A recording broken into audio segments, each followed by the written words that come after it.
Hello and welcome to That Was Golf. My name is Calum MacVicar. Thank you very much for joining us on this episode of the Weekly Review, where each week we keep you up to date with many of the world's professional golf tours from the men's and women's games.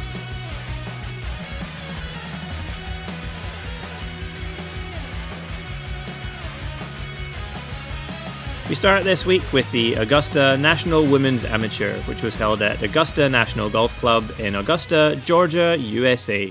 Winning here was Maria Jose Marin. A record-setting victory by Maria Jose Marin this weekend saw the Augusta National Women's Amateur won by a Latin American player for the first time, a Colombian national winning at Augusta National Golf Club for the first time, and a new tournament record with Marin winning on a score of 14 under par across 3 rounds, 2 shots lower than Carla Bernet Escuder's score at last year's event. Played across 2 rounds at the Champions Retreat and a final round at the famous Augusta National Course, victory brings an invitation to the next 5 Augusta National Women's Amateurs, the US Women's Open, the AIG Women's Open, the Chevron Championship, the Evian Championship, and any USGA, RNA, and PGA of America Amateur Championships for 1 year, provided that Marin remains an amateur golfer.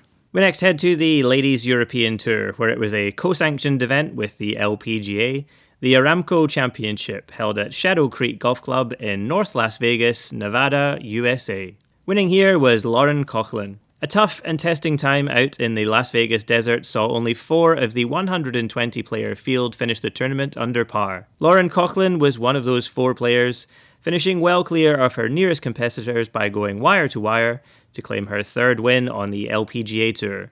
A joint low round of the week, 67 5 under par, kicked off her win, with following rounds of 69, 73 and 72 at the par 72 course, leading to a final score of 7 under and a more than comfortable lead of 5 strokes over 2 players in 2nd place. Final top 10 in North Las Vegas was first place on 7 under and winning the tournament Lauren Coughlin. Tied second on 2 under, Leona Maguire and Nelly Korda. Solo 4th on 1 under was Mayu Yamashita. Tied 5th on even par was Akai Iwai and Karis Davidson. Tied 7th on 1 over was Ruoning Yin and Nana Kurst Madsen. And tied 9th on 2 over was Carlota Siganda and Nasa Hatuaka. We next head to the Asian Tour, where it was the International Series Japan, which is a co-sanctioned event with the Live Golf League, held at the Caledonian Golf Club in Yokashi Bahikara in Chiba, Japan. Winning here was Travis Smyth. After a tame start of even par in round 1, Travis Smyth saved his best golf for the final round of the week, shooting a bogey-free 64 7 under par to sail up the leaderboard and finish with a 1-stroke lead over 2 players tied for 2nd. The difference maker in his final round was a huge eagle on the final hole of play, which saw him claim his 2nd win on the Asian Tour and his 2nd win of the year after his win at the ISPS Handa Japan Australia Championship just 1 month ago. Over on the PGA Tour, it was the Valero Texas Open, held at TPC San Antonio in San Antonio, Texas, USA. Winning here was JJ Spawn. Heavy rainfall delayed round 3 of the Valero Texas Open. At that point, it looked like early pace setter Robert McIntyre would be hard to catch, after his early rounds of 66 6 under and 64 8 under had set him well out in front of the pack. However, after the return to play on Sunday with most of round 3 and the final round to play, McIntyre's form failed to continue as he was caught and surpassed by 2025 US Open winner JJ Spawn. Just as it was at Oakmont at the US Open last year, McIntyre would fall 1 shot short of the lead, with Spawn finishing on 17 under and McIntyre joining Matt Wallace and Michael Kim on 16 under in tied 2nd. Over to the JLPGA, where it was the Yamaha Ladies Open Katsuragi, held at Katsuragi Golf Club in Fukuroi City, Shizuoka, Japan. Winning here was Sayaka Takahashi. A 3-player playoff was needed to decide the victor of the Yamaha Ladies Open, with Sayaka Takahashi, Yuna Araki, and Keno Nakamura all finishing on 8 under par for the tournament. Most impressive of all 3 was Takahashi, who dramatically made a hole-out eagle in her final hole of play to make it into the playoff.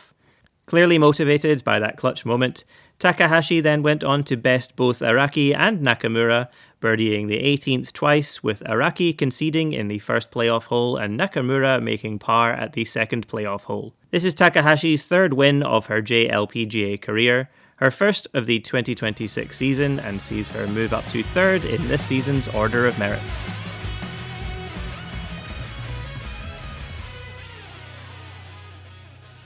On to the All-Thailand Tour, where it was the Singa Chiang Mai Open, held at Mae Jo Golf Resorts, Sansai, Chiang Mai, Thailand. Winning here was Jonathan Wiono.